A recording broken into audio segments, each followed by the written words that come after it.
छात्रों, हमारी त्रिकोणमिति खत्म हो गई थी। त्रिकोणमिति के अनुप्रयोग भी हमने बता दिए थे, जिसमें कि हमने आपको ऊंचाई दूरी के बारे में बताया था।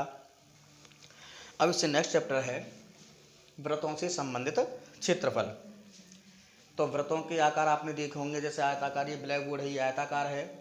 वृत्त जो होता है वो इस टाइप से, जैसे कि वृत्ताकार सिक्के होते हैं, किसी भी डिब्बे का ढक्कन होता है, पाइप के ढक्कन होते हैं, और आपके बहुत सारी चीज़ें वृत्ताकार होती हैं। सिक्के वृत्ताकार होते हैं, चूड़ी वृत्ताकार होती है, ये सब वृत्ताकार होते हैं। तो उससे संबंधित हम अध्ययन करेंगे कि इनके क्षेत्रफल वगैरह क्या होते हैं, और बहुत महत्वपूर्ण टॉपिक है। सबसे पहले हम बताएंगे वृत्त क्या होते हैं। वृत्त एक ऐसे बिंदु का बिंदुपथ है जिसकी एक नियत बिंदु से दूरी सदैव स्थिर रहती है। देखिएगा, हम यही कह सकते हैं कि वृत्त, पहले इसको मिटा देते हैं, एक ऐसे बिंदु, यानी इस तरीके से बिंदु चल रहा है कि उसकी एक निश्चित बिंदु से दूरी सदैव स्थिर है। ये भाई ये दूरी मान लीजिए, ये दूरी मान लीजिए, ये दूरी सदैव स्थिर रहेगी। तो इस नियत बिंदु को तो हम कहेंगे केंद्र, और इस नियत दूरी को कहेंगे हम त्रिज्या। तो परिभाषा क्या बनेगी? एक ऐसे बिंदु का बिंदुपथ जिसकी एक नियत बिंदु से दूरी सदैव स्थिर होती है, उसे हम कहेंगे वृत्त, जैसा कि हमने आपको बताया है। दूसरी बात आई आपकी जीवा की। है जीवा क्या होती है कि किसी भी वृत्त में वृत्त के किन्हीं भी दो बिंदुओं को मिलाने वाली रेखा को हम जीवा कहते हैं। ये यहाँ का केंद्र है। कहीं से भी अगर कोई आपके दो बिंदु मिल रहे हैं, कैसे भी मिल रहे हैं, वो सब क्या है? आपकी जीवा हैं। हम अगर ए बी कहें, सी डी कहें, ई कहें, एफ कहें, जी कहें, ये सब आपकी जीवा हैं, जो कि वृत्त के अंदर ही होंगे। ये जो वृत्त के बाहर जा रही है, बाहर नहीं जानी चाहिए, केवल वृत्त पर ही स्थित होने चाहिए। इसकी उल्टी छेदक रेखा है। छेदक रेखा क्या है कि एक ऐसी रेखा जो वृत्त को काटती हुई जाए, एक ऐसी रेखा जो वृत्त के दो बिंदुओं को काटती हुई जाए, उसको हम कहेंगे छेदक रेखा। और अगर एक बिंदु को काटती हुई जाए तो उसको हम कहेंगे स्पर्श रेखा।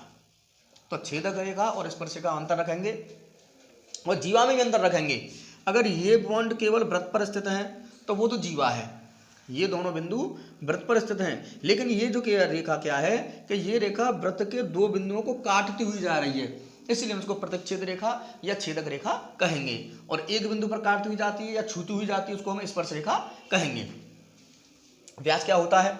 व्यास को समझेंगे कि अभी हमने ये बताया था कि बहुत सारी जीवा हैं।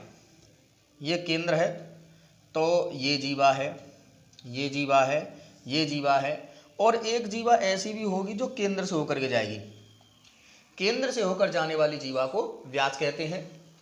केंद्र से होकर जाने वाली जीवा को व्यास कहते हैं, या हम कह सकते हैं सबसे बड़ी लंबाई वाली जीवा को हम व्यास कहते हैं। जिसकी लंबाई सबसे बड़ी होती है उस जीवा को हम क्या कहेंगे? व्यास कहेंगे।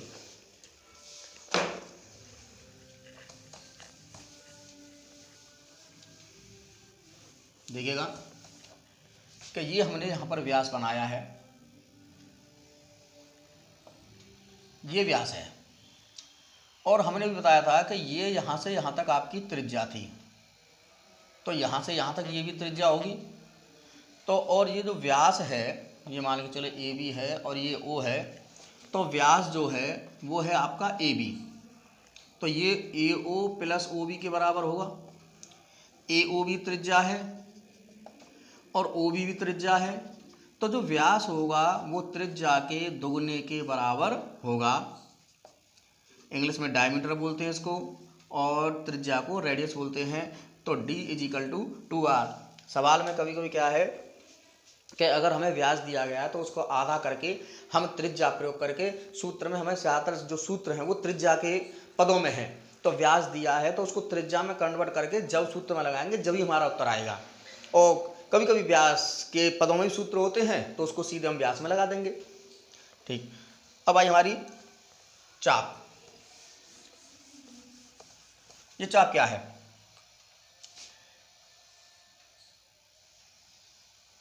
कि किसी भी वृत्त का जो सतत भाग होता है, किसी वृत्त के सतत भाग को यानी चलते हुए भाग को हम उसका चाप कहते हैं।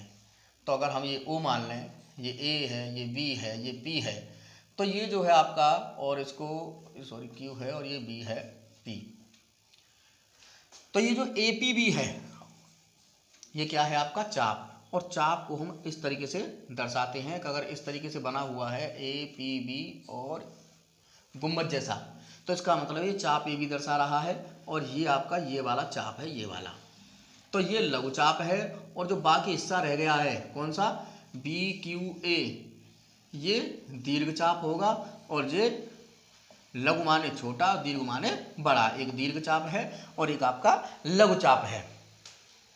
आपके ये हो गई। अब आई आपकी अर्धवृत्त। तो अर्धवृत्त क्या होते हैं, देखो चीज, और ये जो कोण बना रहा है, जो चाप केंद्र पर कोण बनाता है, कोई भी चाप केंद्र पर जो कोण बना रहा है उसको हम बोलेंगे केंद्रीय कोण, क्योंकि ये कोण कहाँ बन रहा है, केंद्र पर, तो उसी के नाम के आधार पर हम इसको कहेंगे केंद्रीय कोण। इसके बाद आपका अर्धवृत्त है कि अगर हम कोई जीवा ऐसी खींचें जो कि केंद्र से होकर जाए, कोई जीवा ऐसी खींचें जो केंद्र से होकर के जाए, तो ये जीवा केंद्र से होकर जा रही है, तो ये जीवा, इसको हम व्यास कहते हैं, या हम कह सकते हैं कि जो व्यास है वृत्त को दो बराबर बराबर भागों में बांट देता है। तो ये दोनों जो बराबर भाग हैं इन्हीं को बोलते हैं हम अर्धवृत्त, या हम कह सकते हैं कि वृत्त का जो आधा हिस्सा होता है उसे हम अर्धवृत्त कहते हैं। अर्ध माने साधारण भाषाओं में हम उसको बोलते हैं आधा। तो ये हो गया आपका अर्धवृत्त। अब इस अर्धवृत्त की बात करें तो अर्धवृत्त में ये आपका चाप अलग है, ये चाप आपका अलग है, तो ये जो होगा ये होगा इसका केंद्रीय कोण। तो अर्धवृत्त की कंडीशन में जो केंद्रीय कोण होगा, देखिए कितना बैठ रहा है, तो अर्धवृत्त की कंडीशन में जो केंद्रीय कोण होता है वो 180 अंश होता है। अर्धवृत्त में 180 हो जाएगा, 180 हो जाएगा, तो टोटल जो होता है वो कितने का होता है, 360 का। ज़्यादा ध्यान दें कि अर्धवृत्त में जो केंद्रीय कोण होता है या चाप द्वारा केंद्र पर बनाया गया कोण होता है वो 180 अर्थात 180 अंश का होता है। अब हम वृत्त के चतुर्थांश की बात करेंगे। चतुर्थांश क्या है, तो नाम से ही मालूम पड़ रहा है, चतुर्थांश चतुर्थ प्लस अंश, यानी किसी का जो चौथा हिस्सा होता है हम उसे चतुर्थांश कहते हैं। तो किसी वृत्त के एक चौथाई भाग को, किसी वृत्त के एक चौथाई भाग को हम चतुर्थांश कहते हैं, यानी किसी वृत्त को हम 4 बराबर बराबर भागों में बांट सकते हैं। अब हम ये जानते हैं कि पूरा जो होता है 360 का होता है, 360 को 4 बराबर भागों में बांट दें तो प्रत्येक जो केंद्रीय कोण होगा वो कितने कितने का होगा, 90 अंश का होगा। तो चतुर्थांश का जो प्रत्येक केंद्रीय कोण है वो 90 अंश का होता है। अब आई वृत्त का परिमाप, यहाँ से हमारा चैप्टर स्टार्ट होता है। ये थोड़ी साधारण सी जानकारी थी जो मैंने आपको बताई है कि इनको हम क्या कहते हैं, समय समय पर ये आ सकती हैं, तो इनका जानना भी बहुत ज़रूरी था। तो हमारा चैप्टर वो यहाँ से स्टार्ट है। वृत्त का परिमाप क्या होता है कि वृत्त के अनुदिश, अगर हम यहाँ से चलना स्टार्ट करें, वृत्त के अनुदिश एक चक्कर में या एक पूरा चक्कर करने में चली गई दूरी को हम परिमाप कहते हैं। क्या कहेंगे, परिमाप। परिमाप तो खैर हम आयत के भी कह सकते हैं, अगर ये आयत है तो आयत में भी कह सकते हैं कि आयत में एक चक्कर में चली गई दूरी को, या वर्ग है तो वर्ग में एक चक्कर में चली गई दूरी को हम परिमाप कहते हैं। किसी भी चीज़ के परिमाप का मतलब होता है कि उसका एक बार अगर हम घेरा बना दें, एक बार हम सपोज कीजिए हमारा खेत है, आयताकार है, तो उसका परिमाप कितना होगा कि हम उसके चारों ओर बाड़ लगाएं या तार लगाने में या बाड़ लगाने में कितनी बाड़ लगेगी, वही परिमाप होता है।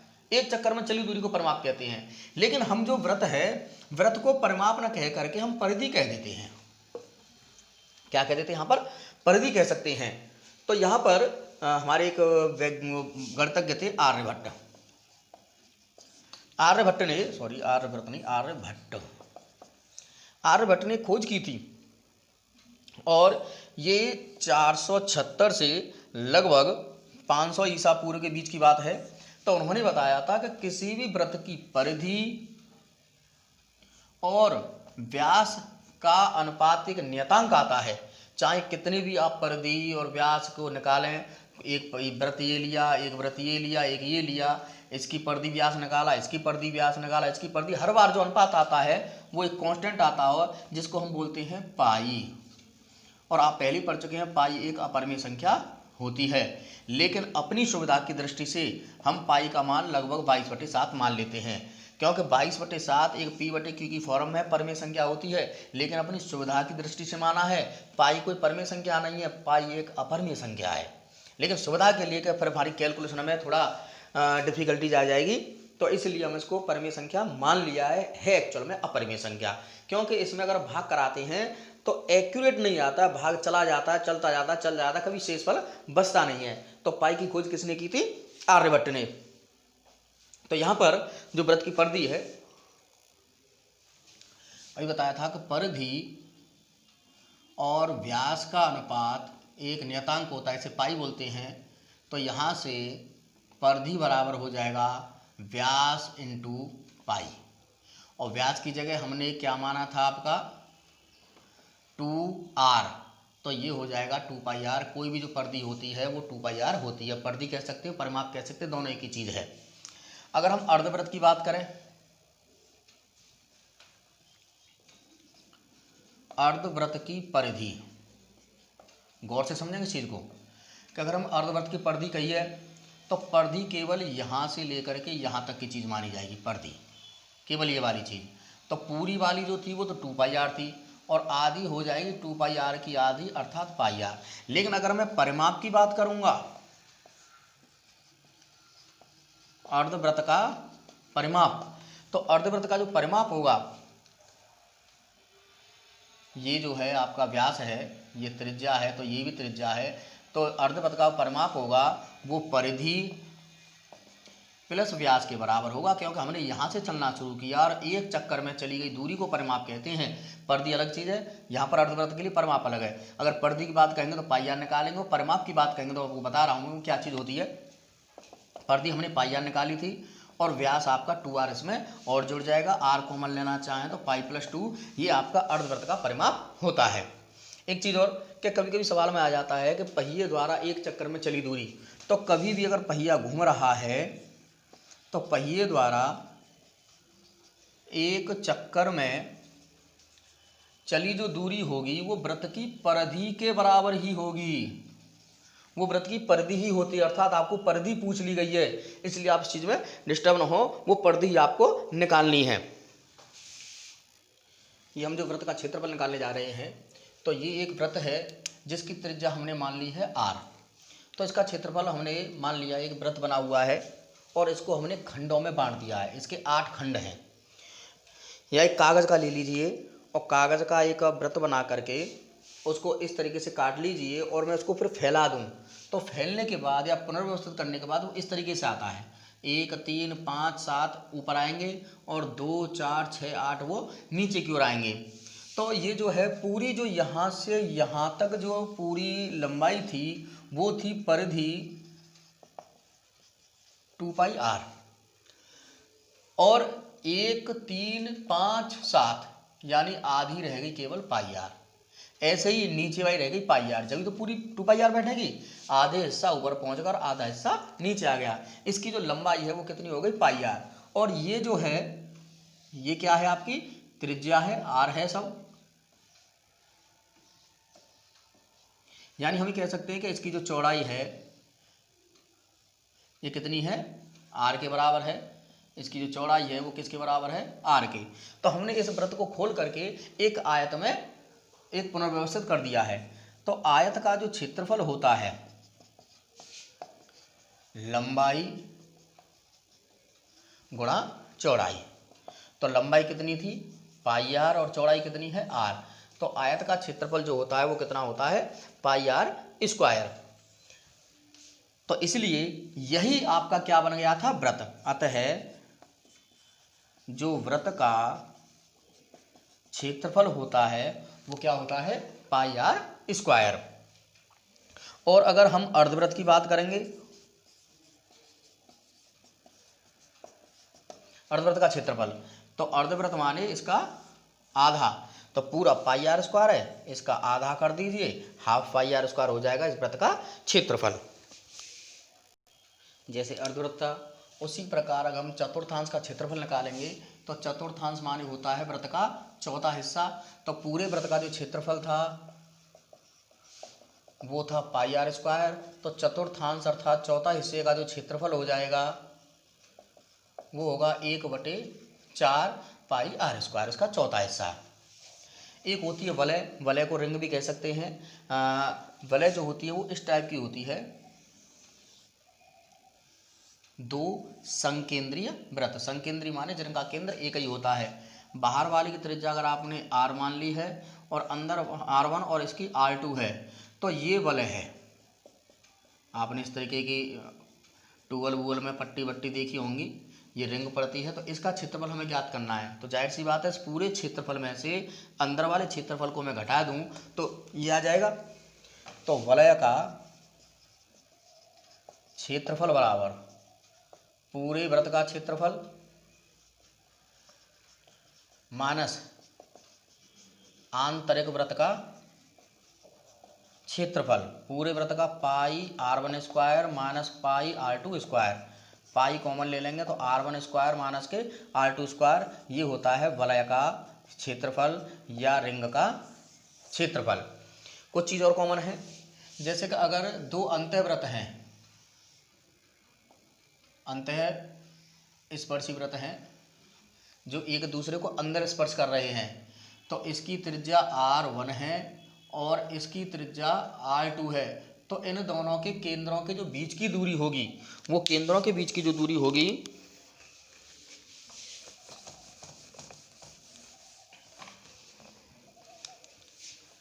अंतः स्पर्श करने वाले वृत्तों के केंद्र के बीच की दूरी।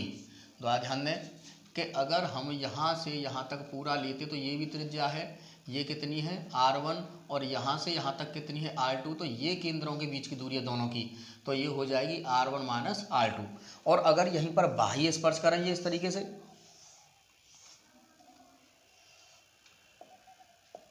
ये R1 है और ये R2 है, तो बाह्य